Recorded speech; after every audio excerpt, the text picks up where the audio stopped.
Un scientifique adventiste explique comment la science révèle l'amour de Dieu et il partage sa préoccupation pour la planète. ADRA distribue de l'aide en pleine résurgence de l'épidémie de choléra en Haïti. En Ukraine, l'initiative de santé de la Radio mondiale adventiste offre des services médicaux gratuits. Des réunions d'évangélisation Espoir pour l'Afrique ont lieu à Nairobi, au Kenya. Ces histoires et d'autres nouvelles pleines d'espoir maintenant sur ANN.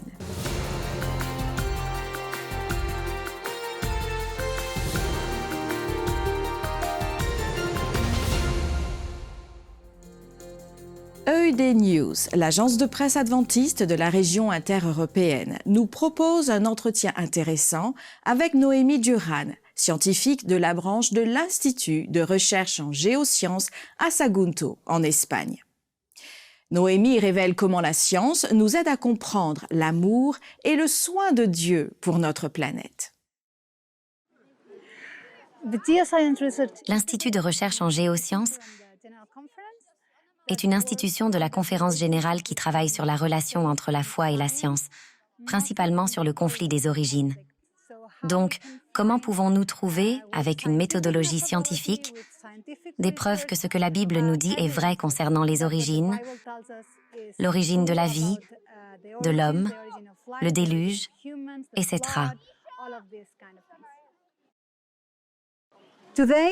Aujourd'hui, l'évolution est enseignée dans presque toutes les matières à l'école. En histoire, par exemple, ils parlent de la préhistoire et de l'évolution de l'homme avec le même poids qu'ils le font pour n'importe quelle autre partie du programme, comme pour la Révolution française ou autre chose du genre.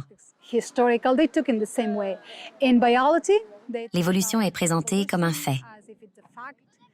Même dans d'autres cours comme la langue, ils parlent de l'évolution des langues.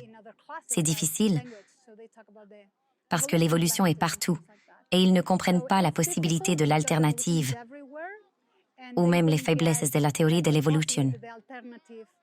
Donc, ce que nous essayons de faire à partir de l'Église et avec nos matériaux éducatifs, du GRI, dans nos ateliers, c'est qu'il sache qu'il y a différents points de vue, qu'il y a des points de vue alternatifs. Parlons des origines. Tout est une hypothèse car personne n'était là. Nous devons donc chercher des preuves qui sont en faveur d'une idée ou d'une autre. Mais nous n'avons pas de témoins. Et il y a différentes visions du monde. Nous pouvons trouver beaucoup de preuves sur les explications que donne la Bible. Mais ils n'ont rien de tout cela à l'école. Donc nous devons leur partager ailleurs.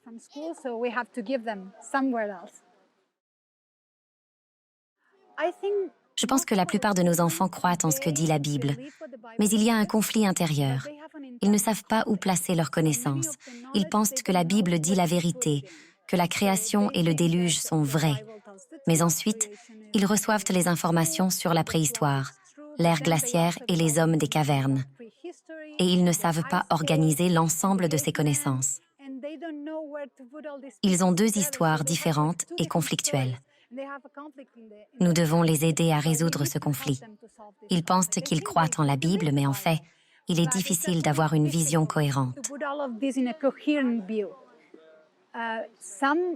Certains enfants adventistes, des enfants chrétiens ou des familles chrétiennes, ont peur d'étudier les sciences. En biologie, par exemple, ils vont être exposés à beaucoup de concepts sur l'évolution, car de nos jours, tout en biologie est enseigné du point de vue de l'évolution. Par ailleurs, j'ai toujours dit que nous avons besoin de plus de scientifiques adventistes. Beaucoup de personnes travaillent du côté évolutionniste et font des recherches sur l'évolution, donc nous avons besoin de scientifiques qui ont cette perspective biblique. Ça est une nécessité. Donc, si un enfant a cette passion pour la nature, que ce soit la biologie ou la géologie, la paléontologie, l'anthropologie, je pense que nous devrions le soutenir. Mais nous devons vraiment le faire dans ses études. Nous devons être là pour tous les doutes, pour tous les conflits afin qu'ils réussissent et soient utiles pour l'Église. ADRA Haïti a réagi à une résurgence du choléra en distribuant des filtres de purification de l'eau et des trousses d'hygiène à plus de 700 familles. Les efforts de distribution ont couvert plusieurs régions en Haïti, y compris les départements de l'Ouest, du Sud-Est et de Nip, ainsi que les zones avec des familles déplacées à Port-au-Prince. Les kits, qui comprenaient des seaux, des filtres à eau, des brosses à dents, du dentifrice et du savon, ont été distribués en juillet et août grâce à un partenariat avec l'UNICEF et Global Medic. Cette initiative a également touché les familles déplacées par la violence des gangs. Dans le département de Nip, où les toilettes sont rares, les kits étaient particulièrement précieux pour purifier les sources d'eau contaminées en raison de la défécation à l'air libre. Les filtres ont fourni un moyen accessible de rendre l'eau potable. ADRA Haïti poursuit son engagement dans la surveillance des régions environnantes pour répondre aux besoins urgents des communautés nécessitant une assistance. L'initiative AWR 360 Health, une initiative sanitaire de la Radio mondiale adventiste, est mise en œuvre dans différents pays. En Ukraine, ce projet fait partie des efforts visant à soutenir les personnes touchées par l'invasion russe. AWR 360 a fait venir 56 médecins des États-Unis et de Grande-Bretagne en Ukraine pour fournir des services médicaux gratuits, ainsi que des médecins de la clinique Angelia à Kiev et du centre médical Bethany à Chernivtsi. Pendant plus de 4 jours, plus d'1 millier de patients ont été vus, près de 5000 services ont été fournis, notamment des consultations et une assistance de spécialistes en neurologie, gynécologie, dentisterie et cardiologie. Les patients ont également eu la possibilité de rencontrer un aumônier et d'étudier les Écritures avec l'aide de l'école biblique. L'école adventiste Salomon à Chernivtsi a mis à disposition une salle pour que les médecins puissent consulter les patients et des locaux pour des cliniques mobiles sous la forme de semi-remorques et de véhicules équipés de matériel médical. Les réunions d'évangélisation Espoir pour l'Afrique ont eu lieu à l'église adventiste du 7e jour New Life à Nairobi au Kenya. La série de sermons basés sur la Bible, comprenant des présentations sur la santé, des discussions sur la famille et de la belle musique, a été diffusée dans environ 10 000 lieux de réception dans 11 pays à travers le continent africain. Toutes les présentations ont été traduites en 7 langues: le Kiswahili, le Luganda, le Kinyarwanda, l'amharique, l'arabe, le français et la langue des signes. La programmation comprenait la participation de plusieurs orateurs, dont le pasteur Mark Finlay, qui, avec la puissance du Saint-Esprit, a exhorté les gens à accepter le salut de Christ. Les résultats ont été vraiment incroyables. Plus d'1 millier de personnes ont été baptisées et des milliers d'autres se préparent au baptême. Les médias adventistes, les églises locales, les pasteurs et les membres ont travaillé ensemble, comme un seul corps en Christ, pour faire de ce projet un succès. Selon Derek Morris, président de Hope Channel International, Espoir pour l'Afrique n'est pas la fin d'une activité missionnaire, mais c'est un rappel vivant que l'Église sert un Dieu qui répond aux prières et qui fait des miracles. Le programme Cette semaine dans l'histoire adventiste nous raconte l'histoire de 2 médecins missionnaires adventistes, Etta Elizabeth Littlejohn Bradford et Cora May Abbott. Ces femmes ont consacré leurs compétences et leurs talents à servir le Seigneur à travers leur travail médical. Welcome to This Week in Adventist History. Bienvenue dans Cette semaine dans l'histoire adventiste. Etta Elizabeth Littlejohn Bradford est née au Mississippi le 15 septembre 1883. Elle est devenue adventiste du 7e jour à la suite d'études dispensées sur le bateau missionnaire The Morning Star. Celui-ci contenait des salles de classe, une cuisine, des quartiers de repos et une grande salle de réunion où se tenaient les cours. Little John et sa sœur Eza ont suivi les cours et ont accepté le sabbat en 1895.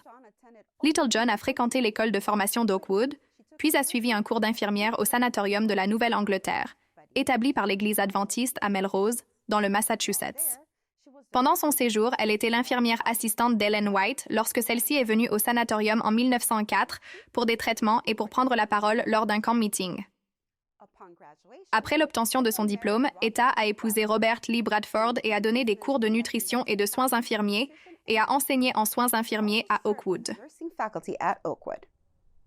Cora May Abbott est née le 14 septembre 1877 dans le Dakota du Sud. Elle a fréquenté le Union College au Nebraska et s'est formée en tant qu'infirmière au Boulder Sanatorium dans le Colorado. Elle a obtenu son diplôme de médecin en 1903 à l'American Medical Missionary College, le collège médical adventiste de Battle Creek, dans le Michigan. Elle a enseigné des cours de santé et d'hygiène à l'école Bethel dans le Wisconsin. Cora a épousé George Abbott en 1906. En 1909, les Abbotts ont travaillé au sanatorium de Sainte Helena, Cora en tant qu'obstétricienne en anesthésie et George en tant que directeur médical. Puis, ils ont travaillé au sanatorium de Washington à Tacoma Park, dans le Maryland, avant de retourner dans l'Ouest pour rejoindre le sanatorium Glendon, où Cora était obstétricienne. Pour en savoir plus sur la vie d'Etta Bradford et de Cora Abbott, visitez l'Encyclopédie des Adventistes du 7e jour sur encyclopedia.adventist.org. C'était un aperçu de cette semaine dans l'histoire adventiste. Après la pause, nous reviendrons avec plus de nouvelles sur ce que les adventistes font dans le monde entier. À tout de suite.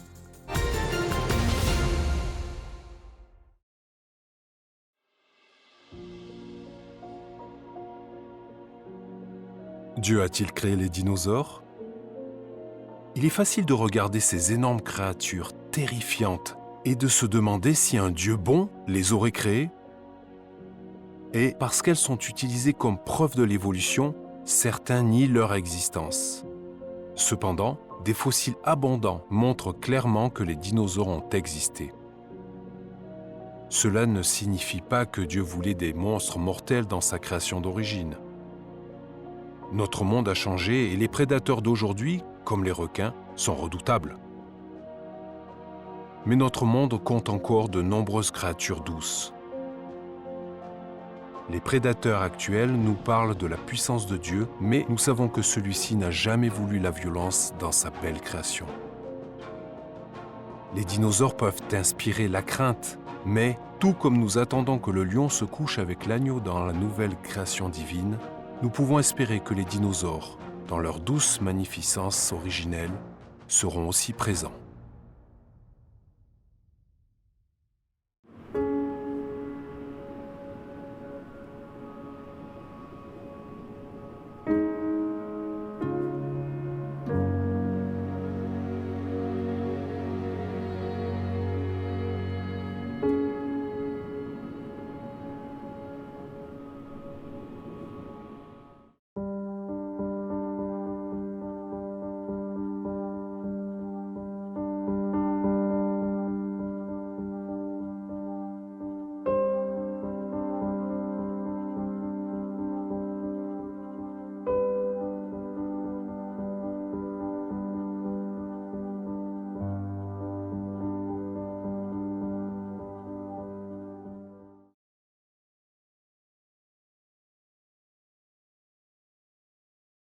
For everything God created is good, and nothing is to be rejected if it is received with thanksgiving, because it is consecrated by the Word of God and prayer.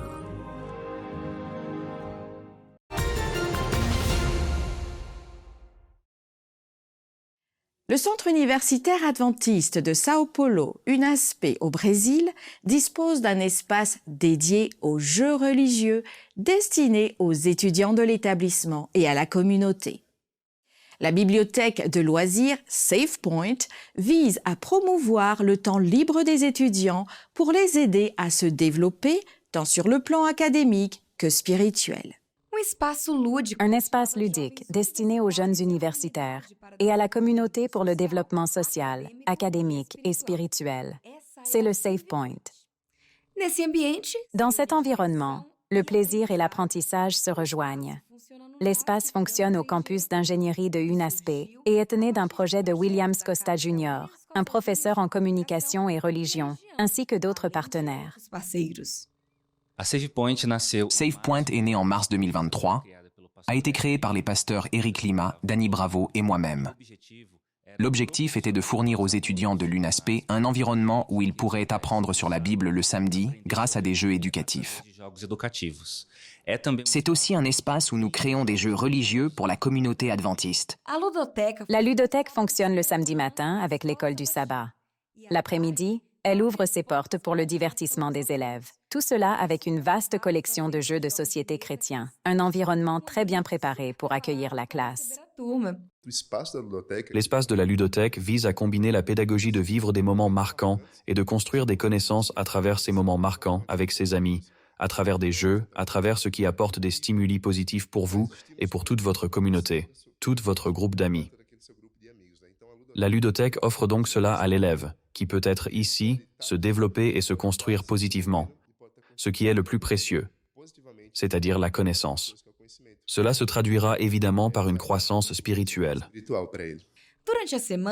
Pendant la semaine, SafePoint est un espace de recherche et une extension de la salle de classe, à la fois pour l'université UNASP et pour les cours de premier cycle. La théorie devient pratique. Je pourrais dire que la ludothèque est un espace d'expérimentation. Ici, on peut percevoir ce qui est toujours abordé dans ce cours. Donc, les recherches parlant de fixation, on peut le percevoir de manière pratique à travers les autres élèves et même notre propre développement, vous voyez? Donc, en plus d'être un espace de divertissement, cela finit par être cet espace. Pour les futurs professionnels, ce Game Lab est une opportunité de booster le programme. À partir de cet espace, les étudiants peuvent développer la recherche scientifique comme priorité.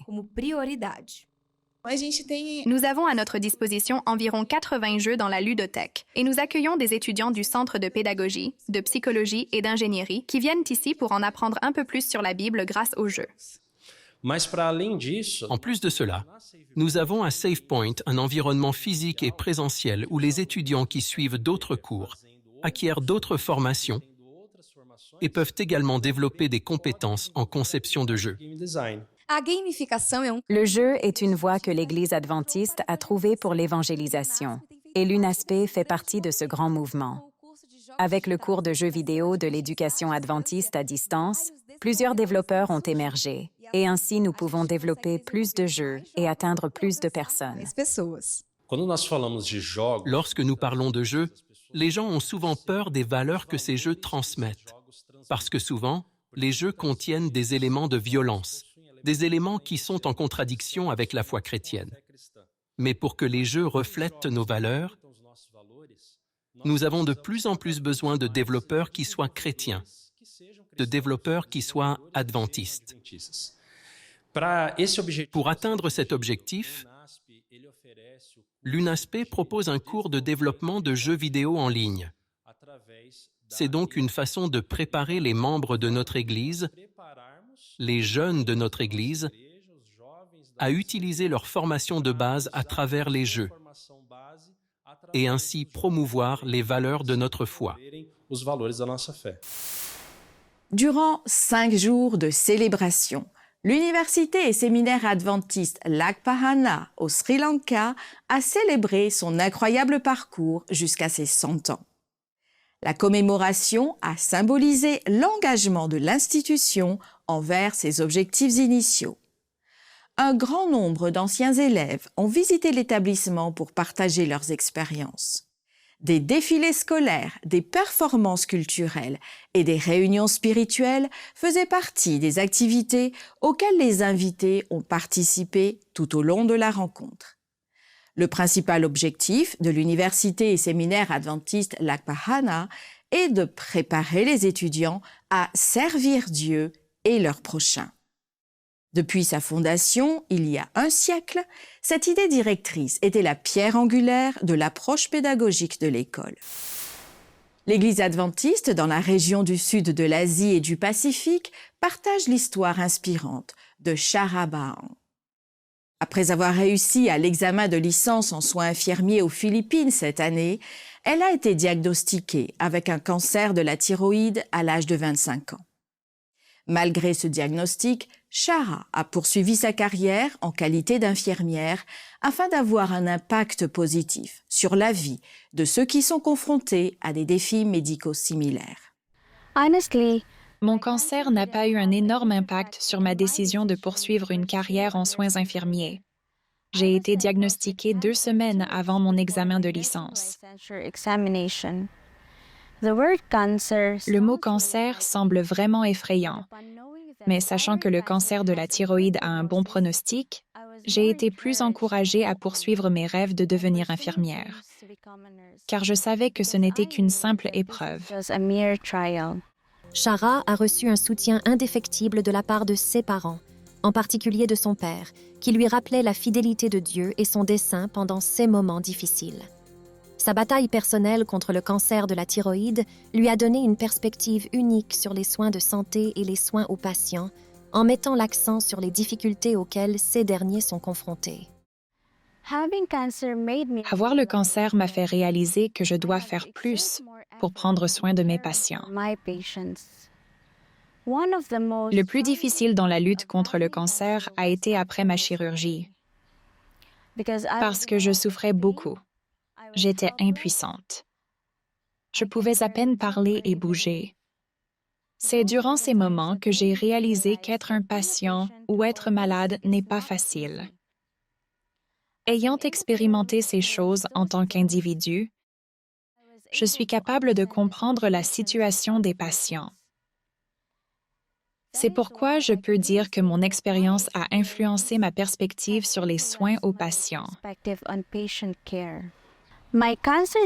Mon parcours contre le cancer m'a appris à faire preuve d'empathie avec mes patients dans mon travail. Mon expérience m'a fait comprendre leur lutte en tant que patient.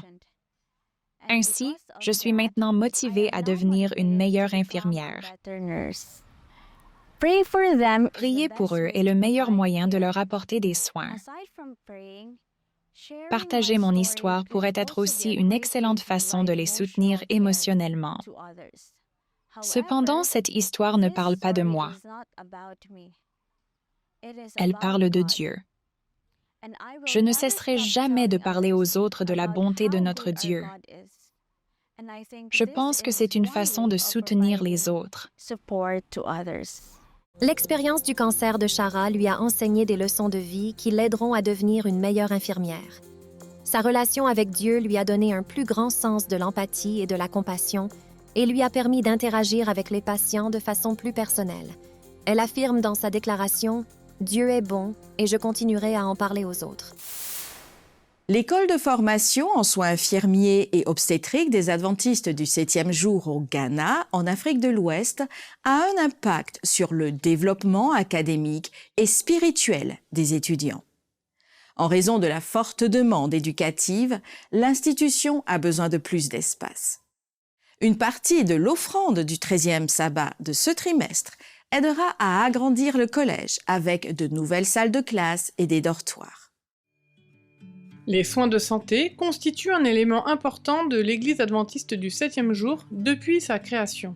Avec plus de 700 institutions dans le monde, l'Église adventiste est le plus grand fournisseur de soins de santé protestants.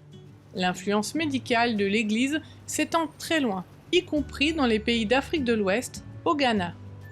Un hôpital adventiste a été construit dans la ville de Kumasi en 1984. Après de nombreuses années passées à s'occuper de la santé de leur communauté, les employés de l'hôpital ont voulu inspirer la prochaine génération de soignants.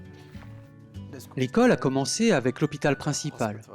Un jour, ils ont eu à cœur de créer une école de formation rattachée à l'hôpital. En 2015, le SDA Nursing and Midwifery Training College a été créé dans la région d'Ashanti. Les débuts ont été modestes, mais très vite, l'ampleur des besoins en matière de formation devint une évidence même. De 2015 à aujourd'hui, il s'est écoulé environ 8 ans. Nous avons commencé avec 22 étudiants. Actuellement, nous sommes environ 882 étudiants. Et j'imagine qu'avec la réputation que nous avons acquise, beaucoup d'autres voudront y venir. Abigail est l'une des étudiantes actuelles du programme de soins infirmiers. Elle était très enthousiaste à l'idée de commencer ses études, mais elle s'est vite rendue compte que son cours d'anatomie était plus difficile qu'elle ne le pensait. Quand le professeur arrive en classe, je me demande de quoi il parle. Je n'ai pas acquis les connaissances ou la compréhension. Alors je me dis, qu'est-ce que je fais dans cette école? J'ai donc prié le Seigneur de m'aider à réussir mon examen d'anatomie. Dieu a rapidement répondu à la prière d'Abigail. Dès l'interrogation suivante sur l'anatomie, elle obtint la meilleure note de la classe. Les autres élèves reconnurent les bons résultats d'Abigail et lui donnèrent un surnom affectueux. Dès lors, on m'a donné le nom de Madame Anatomie ou Miss Anatomie. Ainsi, grâce à Dieu, depuis la première année, j'ai eu la meilleure note en anatomie. L'école a fait la différence pour des élèves comme Abigail, mais pas uniquement sur le plan scolaire. La vie et l'atmosphère spirituelle ont également eu un impact important sur les étudiants, en particulier ceux qui n'ont pas d'arrière-plan adventiste. Ils ne sont pas adventistes, mais l'esprit de l'adventisme vit toujours en eux. J'ai observé plusieurs d'entre eux à travers leur groupe WhatsApp, et ce chaque sabbat. Un grand nombre d'entre eux affichent Joyeux Sabbat. Récemment, nous avons baptisé 18 étudiants. L'Adventist Nursing and Midwifery Training College est devenu un lieu de formation très demandé. Son principal problème se centre au niveau de l'espace. L'école s'est développée si rapidement que ses salles de classe sont surchargées. Il est donc très difficile pour les enseignants de former les étudiants de manière efficace. La difficulté réside dans l'espace. J'espère que vous avez fait le tour des salles de classe et que vous avez vu qu'elles étaient encombrées d'une centaine d'étudiants par classe et qu'il n'y avait pas de moyen audible de leur parler. Nous serions très heureux si des salles de classe supplémentaires étaient mises à la disposition de certains étudiants, afin d'en accepter davantage. Car il y a de plus en plus de candidats dont l'inscription n'a pu être validée par manque de place.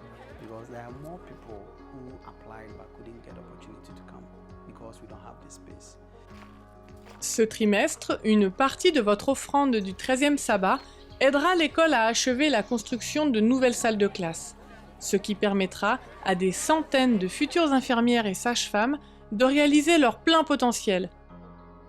Merci de prier pour cette école au Ghana et pour l'immense réseau d'établissements de santé adventistes dans le monde qui continuent à répondre aux besoins des gens comme Jésus l'a fait. Merci d'avoir suivi ANN. Rejoignez-nous la semaine prochaine pour plus de nouvelles du siège de l'Église adventiste du 7e jour.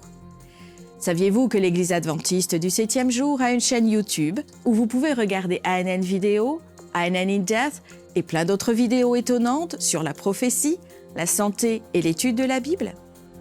Cliquez sur le bouton « S'abonner » pour ne jamais manquer une nouvelle vidéo. Vous pouvez également nous laisser un commentaire ou un sujet de prière. Une équipe prie pour vous 24 heures sur 24 et 7 jours sur 7.